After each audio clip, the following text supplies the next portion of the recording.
नाज़िन खे ॿुधाईंदा हलूं त 12 जे हमल पाड़े मां हिक ई घर जा 7 भाती 1 महीने खां पुरस्कार नमूने गुम हुअण सबब संदसि वारिस परेशान आहिनि। वारसनि वसवारनि खां मुग़विन जी बाज़ियाबी लाइ मदद जी अपील कई आहे। इन हवाले से रिपोर्ट करे रहियो आहे ज़ुल्फ़कार चांडियो। 12 जे हमल पाड़े मां हिक ई घर जा 7 भाती 1 महीने खां पुरस्कार नमूने गुम आहिनि, जंहिं सबबु संदन वारस परेशान आहिनि। हमल पाड़े वासी असदुल्ला बिरोही आवाज़ न्यूज़ सां ॻाल्हाईंदे चयो त संदसि घरवारी 5 न्याणियूं ऐं 1 पुटु गुज़िरियल महीने खां पुरस्कार नमूने गुम आहिनि। 3 बजे आयो आहियां, मुंहिंजा घर जा दरवाज़ा खुलियल हुया, जंहिंमें मां कोशिशि कयमि पाड़े वारनि खां पुछा कयूं त मुंहिंजा बचा अॼु ताईं लापता आहिनि। 5 न्याणियूं, 1 पुटु, घरवारी।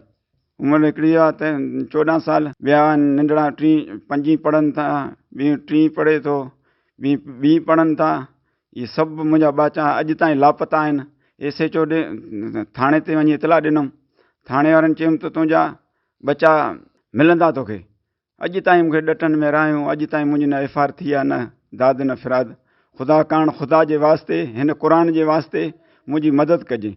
DIG, IG, बिलावल भुट्टो, असांजा जेके आहिनि हितां जा जेके बि आहिनि, असांजे मुंहिंजे ख़ुदा काण शहर वारनि खे बि अपील थो कयां मुंहिंजी मदद कनि। 5 अक्टूबर खां हुया आहिनि, अॼु इन्हनि खे महीने खां मथे थी वियो आहे साईं, अञा ताईं लापता आहिनि। मूंखां महीनो 10 ॾींहं थी विया आहिनि साईं, अञा ताईं लापता आहिनि।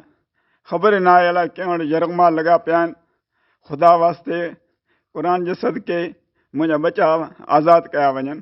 असदुल्ला बिरोही जे वॾे पुट जो चवणु हो त हुनजी भेनरुनि खां सवाइ ज़िंदगी अधूरी बणिजी वई आहे। हूंदियूं त सॼो ॾींहुं मूंसां रांदि गॾु खेॾंदियूं, मूंसां ख़र्ची वठंदियूं।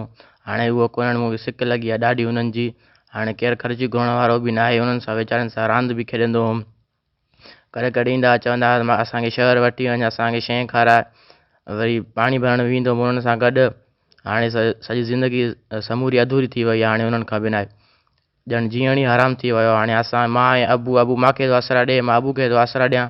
बसि हिन आसरनि में असां जीऊं था। ख़ुदा काण असांजी मदद कई वञे। असदुल्ला बिरोही PP चेयरमैन बिलावल भुट्टो ज़रदारी, सिंध जे वॾे वज़ीर मुराद अली शाह, IG सिंध ऐं ॿियनि वस वारनि खां घर भातियुनि जी ॻोल्हा में मदद करण जी अपील कई आहे।